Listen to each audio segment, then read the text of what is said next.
Hey everybody.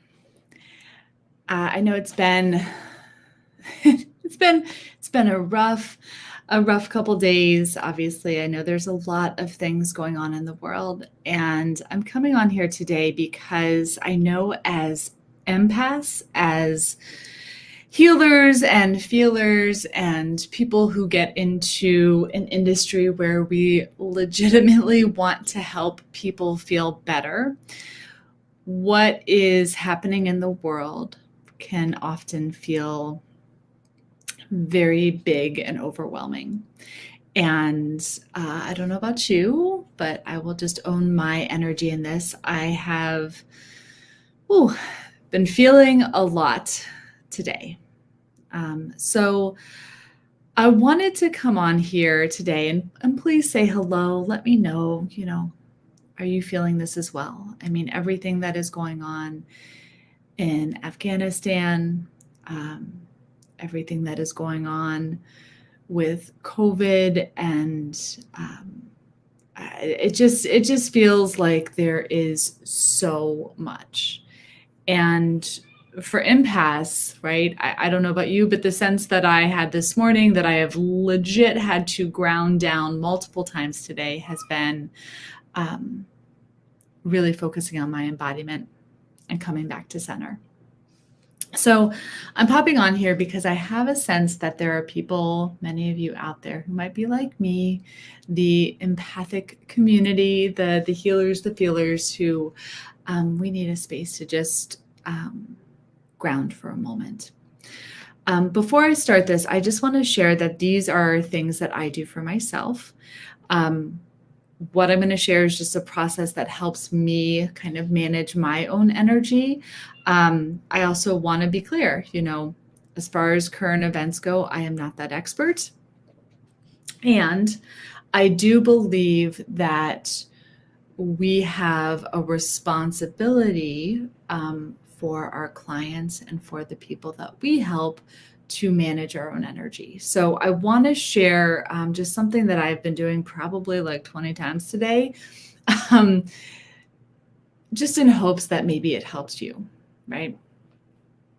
So again, as empaths, I think it's important that we first acknowledge that part of our gifts and part of what makes us so amazing is our ability to sense and feel what's going on in the world.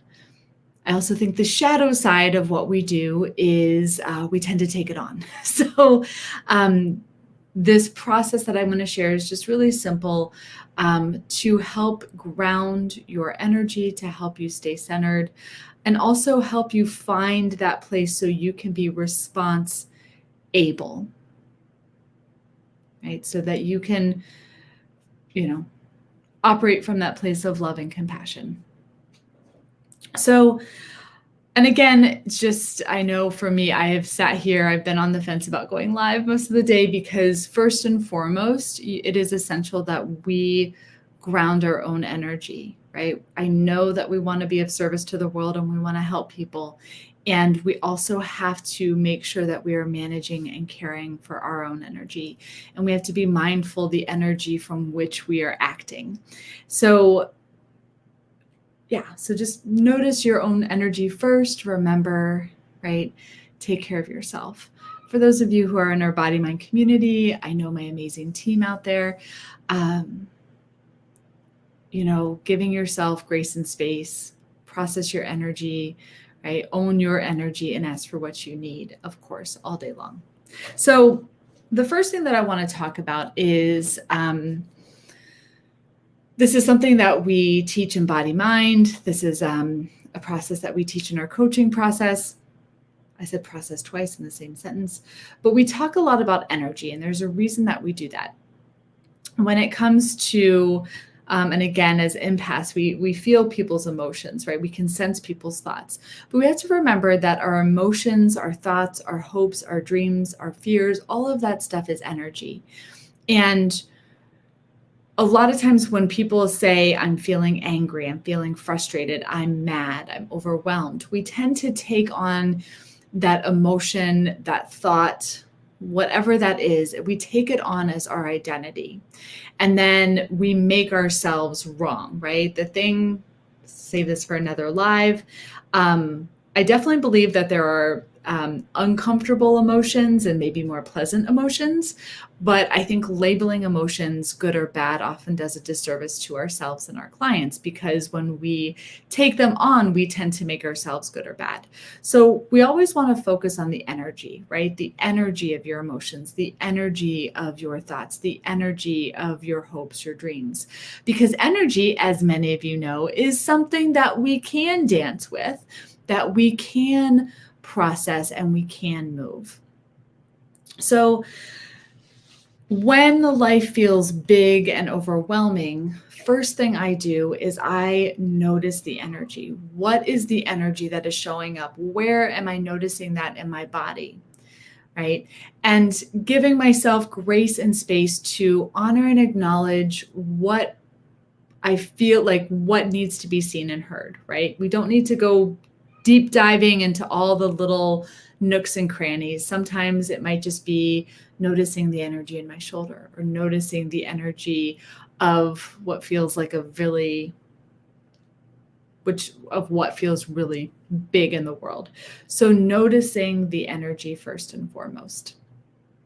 The second thing that I do, this is something that I learned from the book Being You, Changing the World by Dan Heer, is when I notice the energy, I ask it, is this mine or is this someone else's? And I do this because a lot of times, again, as empaths, we tend to take on other people's energy.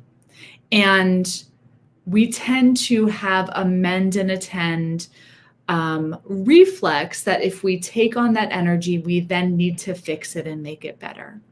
Now, I'm not saying we don't want to be helpful and we don't want to support people in their energy, but it's not yours to process. It's not yours to carry. So when I notice the energy in my body, I just do a quick check and I say, is this mine or is this someone else's? If it's someone else's, I set it aside, right? Sometimes I return to sender, right? So that often, just asking that, if you're watching this live, notice the energy of just what's showing up, right? Is this yours or is this someone else's? A lot of times, just asking the question, it starts to move it. Now, what's left? That's where we get to dance a little bit. And again, as somebody who cares, I'm seeing and watching the news, right? And I'm seeing the stories and I'm seeing the images, and I am feeling so much heartbreak and sadness and anger, and the energy of anger and the energy of sadness. Let me take my own advice right now. And there's this knee-jerk reaction that I have to hold all of that and fix all of that. And when I just go in and say, is this mine or is this someone else's? I can set aside, right, what belongs to others, and I can start to process and manage my own energy. From there, this is where we go into the BodyMind method, and we have some things that we do where I just honor and acknowledge and wrap that energy with love. This is important because I think one of the things that we're seeing, and we're all in the wellness space, and you've probably heard of the phrase spiritual bypass. A lot of times we want to skip the uncomfortability of these not so great energies, and we just want to give it love and light, and we just want to get to the part where everything is happy and wonderful. We had an interesting conversation today with our BodyMind ambassadors around joy and navigating joy. And what was so fascinating is that one of the themes that we saw was that as we feel the things that are uncomfortable, and as we allow ourselves to be with like the rawness and realness of life, a lot of times what we get to access beneath that is the joy and is the love and is the compassion. When we don't allow ourselves to be present to those uncomfortable energies, we're actually missing the very thing that we're seeking, right? So honoring and acknowledging the energy of what shows up, and giving it space to be witnessed actually leads us towards connection, and it leads us towards joy, and it leads us towards connection. Did I say that already? Not away from, right? So this is not about spiritual bypass. This is not about just, oh, hey, love and light. Okay, great, right? We want to honor and acknowledge that. And then from there, this is where that embodiment piece comes in. As you are present to what is, you actually come back into that wholeness. And in that space, right, that is the place where we get to curate and cultivate and draw in what it is that we want to put out in the world, the love and the compassion and all of that stuff, that the energy, the love and light energy that we want to put out in the world, right? It's underneath that we get to access that, and we get to pull that into our embodiment, right? So first, I ask myself, is this mine? Is this someone else's? Second, with the energy that is mine, right? I honor it. I witness it, right? This is where we use that body-mind method. From there, right, bringing in and embodying the energy that I want to put out. Right? It is literally, I'm recording this close to 7 p.m., y'all. I have been doing this since I woke up at 6 a.m. and I finally feel like I'm in a place to actually like be in my feet and say this, right? There was a knee-jerk reaction all day for me to want to mend and attend and jump in and make it right. And even now I know that there's going to be more iterations of doing this, right?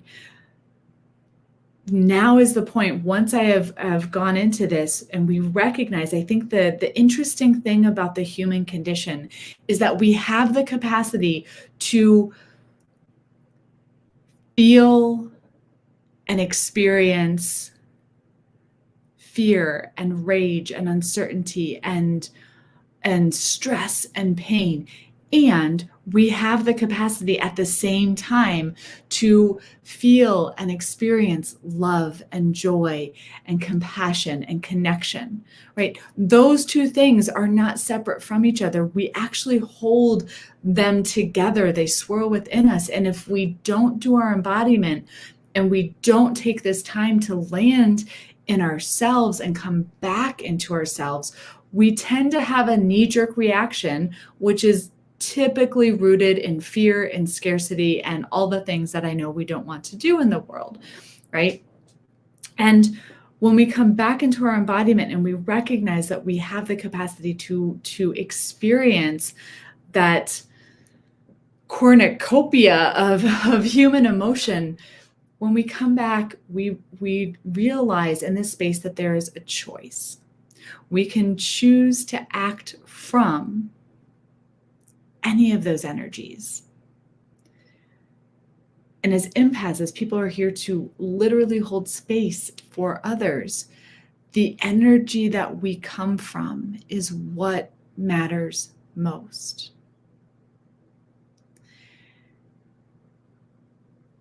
I once heard somebody say, and I can't in this moment remember who this was, so I apologize for that. I once heard somebody say that we oftentimes get so caught up in fighting against what we don't want that we forget to fight for what we want. And I wonder,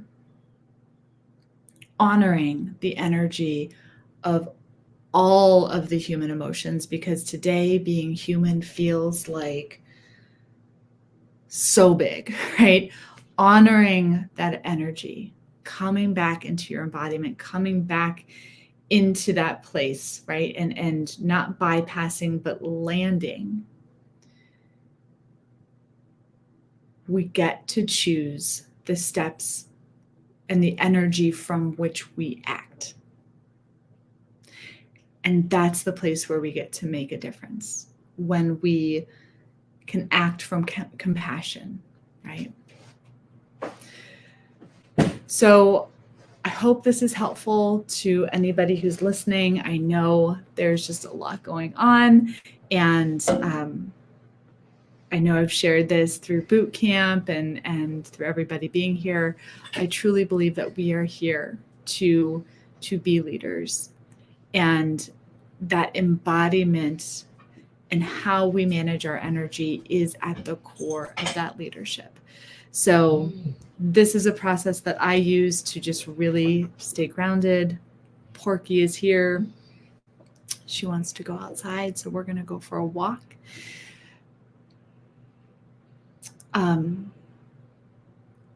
One last thought. Just a couple places, because I am not an expert in, world events. Just some people that I've been following. I personally just donated to a GoFundMe that I'll put in the comments. I hope that link pops up. That was a GoFundMe to help folks get out of Afghanistan safely. So I put that there. That is a place that I just donated to. I know for me, places that I follow on Instagram, I follow Jessica Yellen. She does News Without Noise, and she's been sharing some links and places if you want to support as well. So just know that you got to honor your energy first, and from there, being aware of the energy that is driving your next step.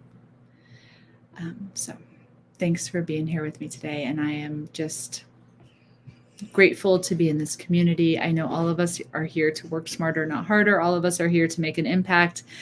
And today just feels like one of those days where we get to do our work together. All right. Thanks, everybody.